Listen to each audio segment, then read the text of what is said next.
A few months back, insiders revealed that Doctor Doom would look like Tony Stark in Avengers Doomsday. But this isn't like Deadpool and Wolverine, where Johnny looked like Steve for laughs. Say it! Say what? Avengers! Flame on! Sorry, what now? This wasn't some random multiverse glitch, though. No, they made it clear. There's a reason Doom has Tony's face. That alone tells you this isn't some throwaway detail. Marvel doesn't throw in visual twists like this without something big behind it. It's not just an Easter egg, it's a clue. And if Doom looks like Stark, it's not just for shock value, it means something, and I think I know exactly what. The moment I heard RDJ was playing Doom, my mind instantly went to Demon in an Armor, a lesser-known comic arc with an insane twist. The cover shows Doom in Iron Man's suit, which looks wild. But the real story? Doom steals Tony Stark's body, takes control of his mind, and pretends to be him. It's not just about the look. Doom becomes Tony. So, if Marvel's pulling from this, that Tony Stark-looking Doom isn't RDJ playing Doom, it's Doom, wearing Stark, either metaphorically or literally. In Fantastic Four, Storm urges the UN for global unity. But there's one chilling detail. An empty seat. That's Doom's seat. And while the whole multiverse is on the brink of collapse, he doesn't even show up. Wait a minute. Why would the leader of a powerful nation not bother to save his own world? I know why, and I'll explain it later in the video. The other day, Robert Downey Jr. himself posted a panel from yet another Doctor Doom comic. And trust me, this wasn't some random post. No, this time it was from West Coast Avengers issue number 35.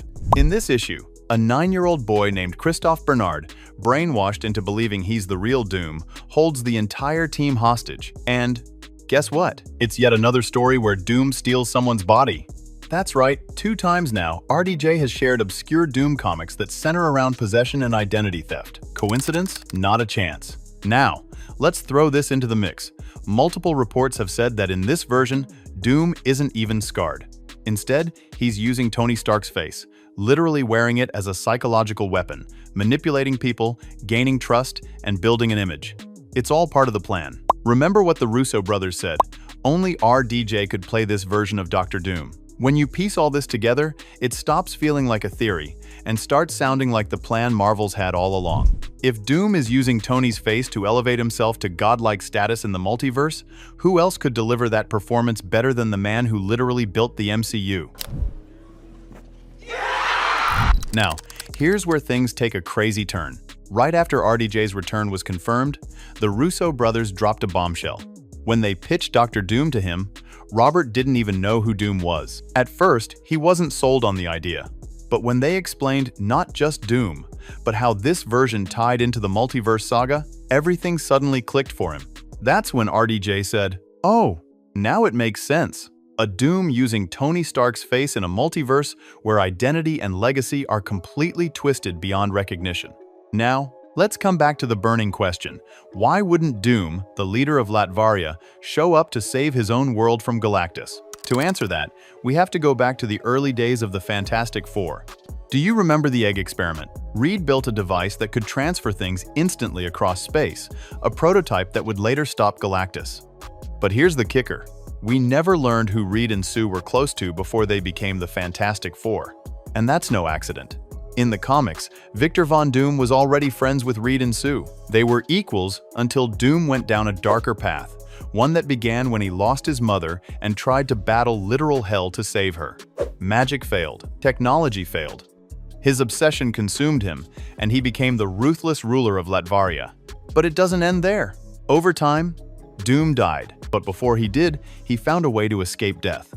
By transferring his consciousness into a Tony Stark variant from Earth 838. Why that version of Tony? Because this Stark succeeded where 616's Tony failed. His Ultron bots worked. He had a perfect body, a powerful legacy, and a face the Avengers would trust. And that's where Doom's master plan begins. Doom didn't show up to that UN Council meeting because he's already gone. All that's left is the mask and the man he stole. Now, let's start connecting the dots. When Robert Downey Jr. was first announced to return, and rumors began swirling that he'd play Doctor Doom, he posted something that didn't get nearly enough attention. It was a simple story. New mask, same task. At first, it seemed like a lighthearted meta-reference, a wink to Iron Man fans, a playful nod. But now, that line hits a lot harder. If Doom is inside a Tony Stark variant's body, those 5 words sum up the entire plot. New mask. Doctor Doom. Same task. The task? Saving the world by any means necessary. Think about it. Marvel isn't paying Robert Downey Jr. hundreds of millions to hide behind a helmet for no reason. No, they're building up to something big. Something that'll change everything. Now, let's tackle the big question.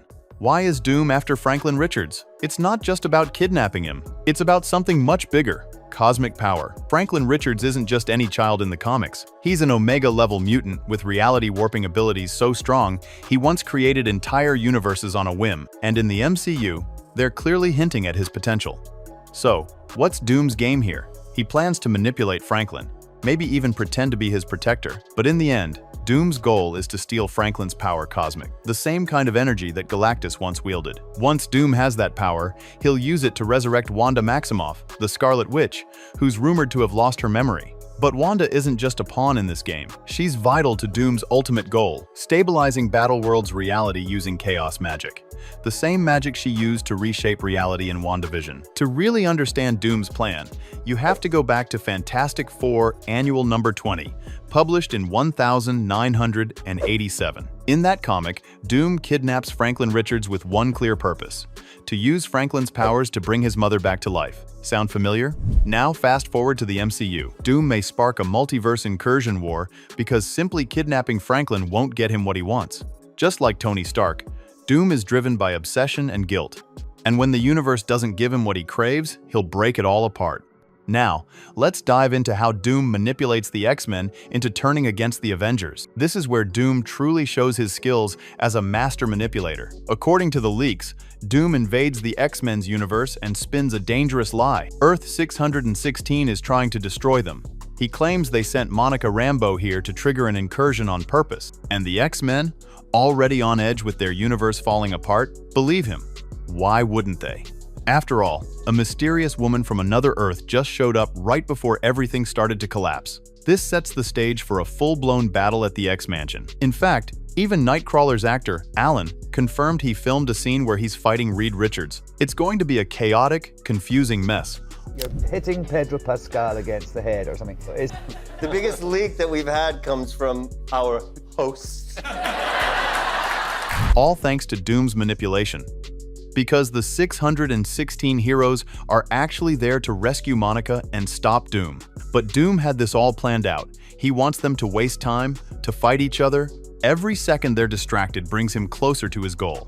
While they're caught up in chaos, Doom gets closer to Loki, closer to the Void, and closer to reshaping reality itself. But that's not all. While Doom's busy deceiving the X-Men, he's also manipulating the Avengers using the ultimate disguise, Tony Stark's face. It's not just that he claims to be Iron Man. He looks like Tony. He talks like Tony. And some of these heroes are desperate to believe it's really him. He plays them, feeding just enough information to keep them confused, to delay their plans, to make them hesitate. And while they're questioning everything, Doom is still moving closer to the Citadel at the end of time, ready to reshape the multiverse. Now, here's the part no one's talking about.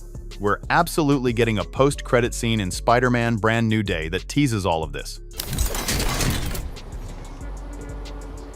Spider-Man 4 takes place right before Avengers: Doomsday. With John Bernthal's Punisher confirmed, street-level heroes are about to get a front-row seat to the multiversal collapse. And who better to tease the next god-tier threat than Doom himself, hiding in the shadows? So, don't be surprised if the final scene of Brand New Day reveals Tony Stark's face. But it's not Tony at all. If you're still not convinced, pay attention to the music. In the Fantastic Four post-credit scene, when Doom stands maskless and Franklin touches his face, the score that plays is titled Doom, yes, with a question mark. Not Dr. Doom, not Victor, not even Latveria. The composer? Alan Silvestri, the mastermind behind the Avengers theme and Endgame's most iconic moments. Now, ask yourself, why the question mark? Marvel is practically telling us that something about this Doom isn't what it appears to be. It's all part of the bigger plan, and it's about to blow your mind. What do you think? Is RDJ really Doom? Drop a comment below and hit the like and subscribe button so you don't miss the next big theory. Trust me, the multiverse is just getting started.